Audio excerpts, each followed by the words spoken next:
Hello दोस्तों, स्वागत है आपका आई के स्टडीज़ में। तो हम पढ़ रहे थे चैप्टर नंबर 10 एनसीईआरटी पॉलिटी का, और उसमें दो पार्ट हम कवर कर चुके हैं। पार्ट नंबर 3 से स्टार्ट करते हैं।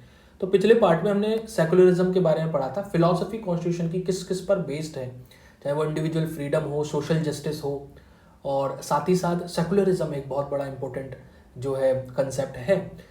तो पिछले पार्ट में मैंने आपको बताया कि सेकुलरिज्म वेस्टर्न कंट्रीज़ में सेकुलरिज्म का क्या रोल है और इंडिया में उसकी क्या डेफिनेशन है, वो अलग अलग है। हालांकि ओरिजिनल कॉन्स्टिट्यूशन में सेकुलरिज्म नहीं था, क्योंकि सेकुलरिज्म आत्मा है और वो पहले से ही बिना कहे उसमें जुड़ा हुआ था कहीं ना कहीं, लेकिन उसको बाद में ऐड किया गया सेकुलर वर्ड को प्रियम्बल में, और उसको कहीं ना कहीं एक उसकी अनुमति दी गई कि संविधान में ये ऑफिशियल रूप से है।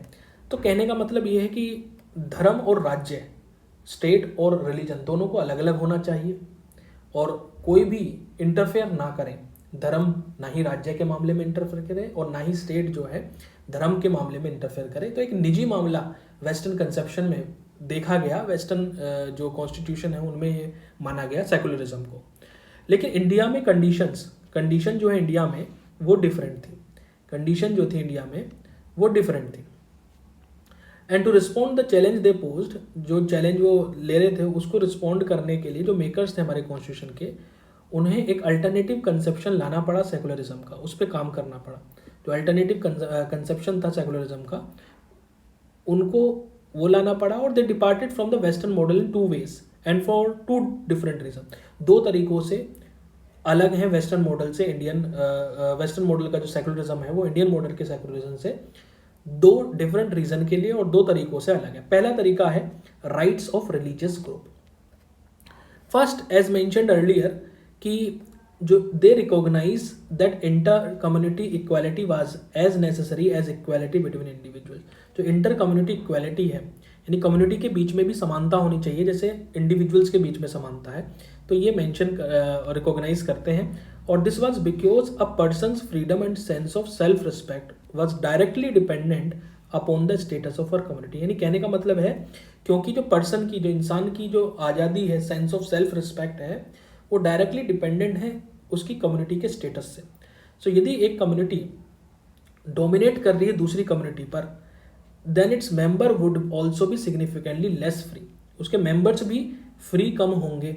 सो if on the other hand उनके रिलेशंस इक्वल हो जाते हैं, marked by an absence of domination, जहाँ डोमिनेशन नहीं होती, then its members would also walk about with dignity. Dignity के साथ रहेंगे, सेल्फ रिस्पेक्ट के साथ रहेंगे, ज़्यादा आज़ादी के साथ रहेंगे। सो जो इंडियन कॉन्स्टिट्यूशन है उसने राइट्स को ग्रांट किया टू ऑल रिलीजियस कम्युनिटीज। सो सारी रिलीजियस कम्युनिटीज़ हैं उनको राइट्स दिए गए, जैसे कि right to establish and maintain their education institution, कि खुद के अपने जो शैक्षणिक संस्थान है उनको आप क्या कर सकते हैं, मेंटेन कर सकते हैं, इस्टेब्लिश कर सकते हैं। और फ्रीडम ऑफ रिलीजन जो इंडिया में है उसका मतलब है freedom of religion of both, दोनों की। फ्रीडम ऑफ रिलीजन का मतलब ये नहीं कि सिर्फ इंडिविजुअल की फ्रीडम है, फ्रीडम ऑफ रिलीजन का मतलब है इंडिविजुअल्स की भी और कम्युनिटीज़ की भी। तो ये देखने को यहाँ मिलता है पहला तरीका। दूसरा वे ये है कि स्टेट की पावर ऑफ इंटरवेंशन, जो स्टेट का जो पावर है हस्तक्षेप करने का, वो क्या है। जो सेपरेशन है इंडिया में, इसका मतलब ये नहीं है कि म्यूचुअल एक्सक्लूजन, जैसे मैंने पहले पिछली वीडियो में बताया कि म्यूचुअल एक्सक्लूजन है, अलग अलग दोनों का काम का जो है स्फेयर है वो अलग अलग है। Why is it so? देखिए, बिकॉज रिलीजियसली सैंक्शनड कस्टम जैसे कि अनटचेबिलिटी, जो रिलीजियसली सैंक्शन कस्टम है जैसे कि untouchability, deprived individual of the most basic dignity. So untouchability छूत थी, वो क्या करती है, इंडिविजुअल को बहुत जो उसकी बेसिक डिग्निटी है, सेल्फ रिस्पेक्ट है, उससे दूर करती है ना। सो ऐसी कस्टम डीपली रूटेड है और pervasive that without active state intervention, बिना स्टेट इंटरवेंशन के। So there was no hope for there. यदि स्टेट इंटरवेंशन नहीं करेगा तो उनको खत्म करने में बड़ा ही दिक्कत आने वाली है। ठीक है, तो स्टेट का इंटरवेंशन भी उसमें जरूर है। तो स्टेट सिंपली इंटरफेयर करता है रिलीजन के अफेयर में। सच इंटरवेंशन, ये जो इंटरवेंशन होगा वो निगेटिव नहीं होगा हमेशा। स्टेट जो होगा could also help religious communities by giving aid to educational institution run by them। यानी जो शैक्षणिक संस्थान है उनको एड देकर भी हेल्प कर सकता है रिलीजियस कम्युनिटीज़ को। सो जो स्टेट है हेल्प करेगा और हिंडर करेगा religious communities depending on which mode of action, कौन सा मोड ऑफ एक्शन प्रमोट करेगा वैल्यू, जैसे कि फ्रीडम, इक्वालिटी, इनको जो भी सबसे ज़्यादा बढ़ेंगी ये फ्रीडम और इक्वालिटी, स्टेट उनको वैल्यू को प्रमोट करेगा इन सबको। सो इंडिया में सेपरेशन जो है रिलीजन और स्टेट का, उसका मतलब ये नहीं है कि म्यूचुअल एक्सक्लूजन, बिल्कुल अलग अलग हो जाएंगे, बट रादर प्रिंसिपल डिस्टेंस की एक इतनी डिस्टेंस हो सही मायने में कि इतनी मतलब एक अलग ही ना हो, म्यूचुअल कॉम्प्लेक्स। जैसे कि वेस्ट में देखा गया कि रिलीजन और राज्य दोनों अलग अलग हैं, उनका कोई संबंध नहीं होना चाहिए, लेकिन एक प्रिंसिपल डिस्टेंस यहाँ भी होनी चाहिए, रादर कॉम्प्लेक्स आइडिया जो अलाउ करता है स्टेट को to be distant from all religion, कि सभी रिलीजन से दूर रहना चाहिए स्टेट को, so that it can intervene और एब्सटेन फ्रॉम इंटरफेरेंस। सो जो इंटरवीन और इंटरफेरेंस है उससे वो बच सके, depending upon which of these two would better promote liberty, equality and social justice.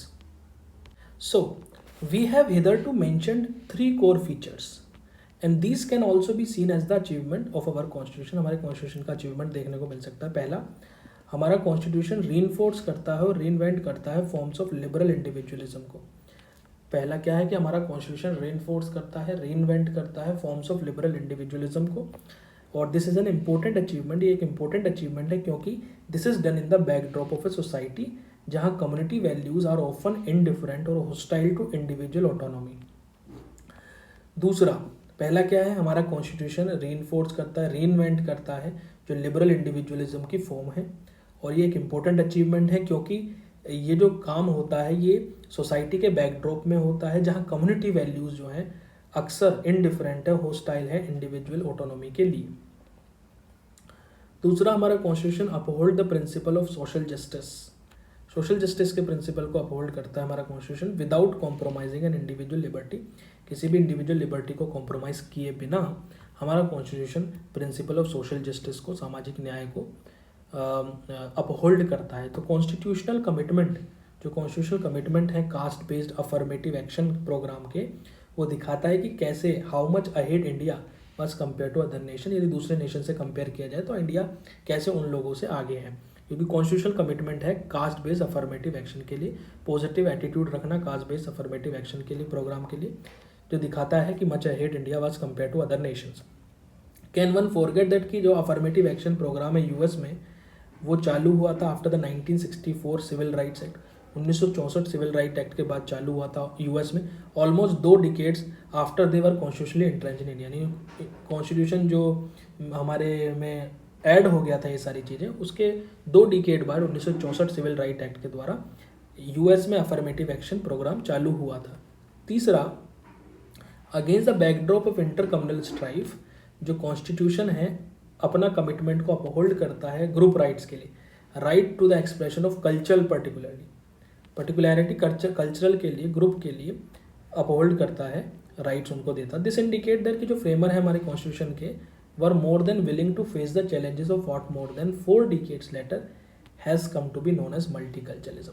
तो जो 4 डिकेड के बाद मल्टीकल्चरलिज्म का कंसेप्ट ना फेमस हुआ, तो वो पहले ही फ्रेमर्स हमारे कॉन्स्टिट्यूशन के उसको फेस कर रहे थे चैलेंजेस को, और वहाँ उन्होंने कॉन्स्टिट्यूशन में उसको ऐड ऑन कर दिया था पहले ही।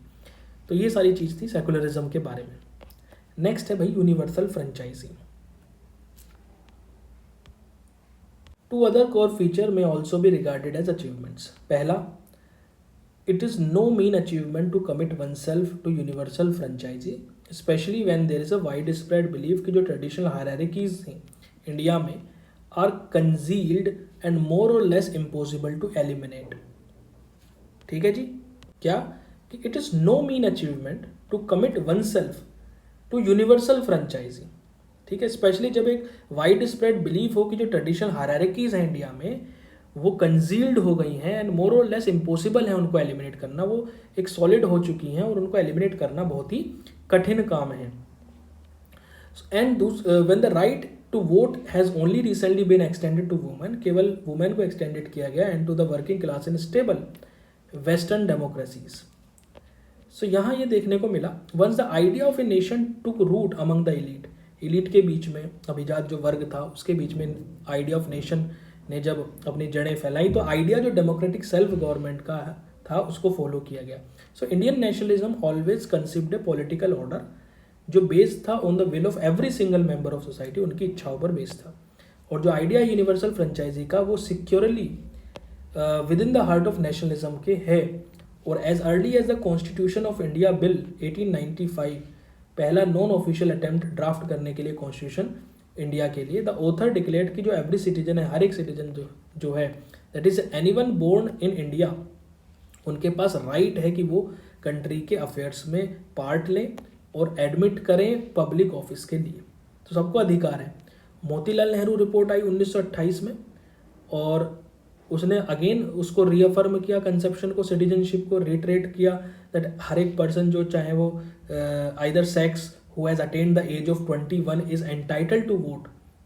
ठीक है, वो एंटाइटल है वोट को for the house of representative parliament, कि जो जिसने 21 साल की एज जो है अटेन कर ली वो वोट कर सकता है ईदर सेक्स का, कोई भी सेक्स का हो। Thus from every very early on universal franchise was considered as a most important और लेजिटिमेट इंस्ट्रूमेंट, जिससे जो विल थी नेशन की वो प्रॉपरली एक्सप्रेस हुई। ठीक है जी, तो आप मुझे ये बताएंगे कि 21 साल वोटिंग की एज थी और 21 से 18 कौन से अमेंडमेंट से, कौन से कॉन्स्टिट्यूशनल अमेंडमेंट से ये 21 से 18 एज हुई कि 18 साल या 18 साल से ऊपर के लोग वोट कर सकते हैं। ये कौन से अमेंडमेंट से, कॉन्स्टिट्यूशनल अमेंडमेंट से हुआ, ये आपको बताना कमेंट में। ठीक है, नेक्स्ट है भाई federalism. Second, introducing the article concerning north east, article 370 introduce करके आर्टिकल जो जिसमें नॉर्थ ईस्ट की जिक्र था, आर्टिकल 371 जो इंडियन कॉन्स्टिट्यूशन था, anticipate the very important concept of asymmetric federalism. Now we have seen in the chapter of federalism, federalism के chapter में हमने देखा कि जो कॉन्स्टिट्यूशन है उसने एक स्ट्रॉन्ग सेंट्रल गवर्नमेंट को बनाया, लेकिन उसके बावजूद भी जो यूनिटरी बायस था इंडियन कॉन्स्टिट्यूशन का वो देखने को मिला। And there are important constitutionally embedded differences थे इसके बीच में, लीगल स्टेटस और प्रोरोगेटिव डिफरेंट सब यूनिट्स के बीच में सेम फेडरेशन के अंतर्गत। सो अनलाइक जो कॉन्स्टिट्यूशन सिमेट्री थी अमेरिकन फेडरलिज्म की, Indian federalism has been constitutionally asymmetric. Constitutionally क्या था, एसिमेट्रिक था। And to meet the specific needs, in specific needs और रिक्वायरमेंट को प्राप्त करने के लिए कुछ सब यूनिट्स की, ये हमेशा पार्ट थे ओरिजिनल डिज़ाइन के, जो जिनका एक यूनिक रिलेशनशिप था इनके साथ और इनको स्पेशल स्टेटस दिया गया। सो आर्टिकल 371A जो प्रिविलेज था स्पेशल स्टेटस का, वो north eastern state of Nagaland को दिया गया।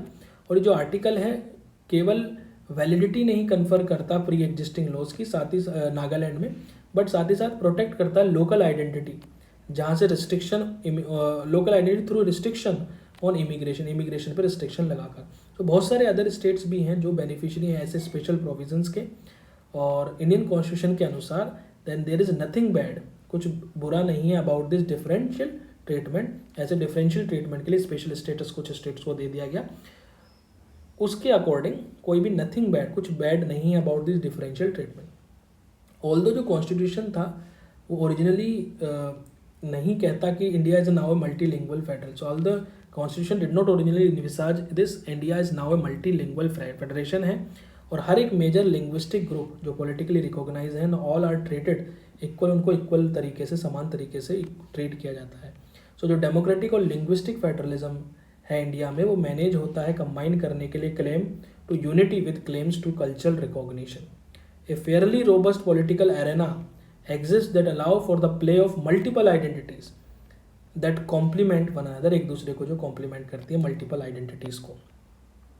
नाउ नेक्स्ट इंपॉर्टेंट चीज इज नेशनल आइडेंटिटी। सो जो कॉन्स्टिट्यूशन है वो कॉन्स्टेंटली रीइंफोर्स करता है कॉमन नेशनल आइडेंटिटी को। और चैप्टर फेडरलिज्म के चैप्टर में आपने पहले पढ़ा कि India strives to retain regional identities along with the national identities, regional identity के साथ नेशनल आइडेंटिटी को भी फॉलो करना देखने को मिला। It is clear from what is mentioned above that कि जो ये कॉमन नेशनल आइडेंटिटी थी वो is not incompatible with distinct religious और लिंग्विस्टिक आइडेंटिटीज, वो इनकम्पैटिबल नहीं थी डिस्टिंक्ट रिलीजियस और लिंग्विस्टिक आइडेंटिटी के साथ नेशनल आइडेंटिटी।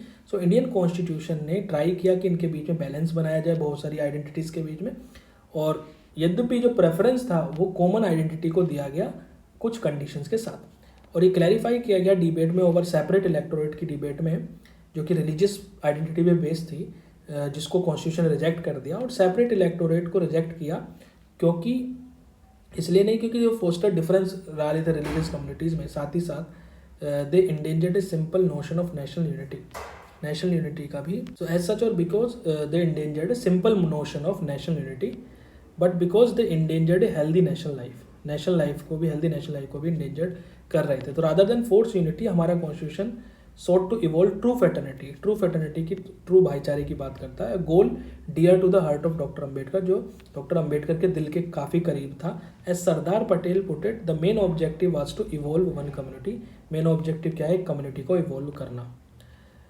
सरदार पटेल कहते हैं but in the long run it would be in the interest of all, सभी के इंटरेस्ट में होना चाहिए, कि to forget that there is anything like majority और माइनॉरिटी इन दिस कंट्री, कि कोई मेजोरिटी माइनॉरिटी इस कंट्री में है, and that in India there is only one community, India में केवल एक कम्युनिटी का बोलबाला होना चाहिए, वो कम्युनिटी जो होगी वो एक ही रहनी चाहिए, ना कोई मेजोरिटी ना कोई माइनॉरिटी की बात होनी चाहिए। तो ये था पार्ट 3। नेक्स्ट पार्ट में, पार्ट नंबर 4 में इस चैप्टर को फाइनल एंड करेंगे। तब तक के लिए इजाज़त दें। जय हिंद, जय भारत।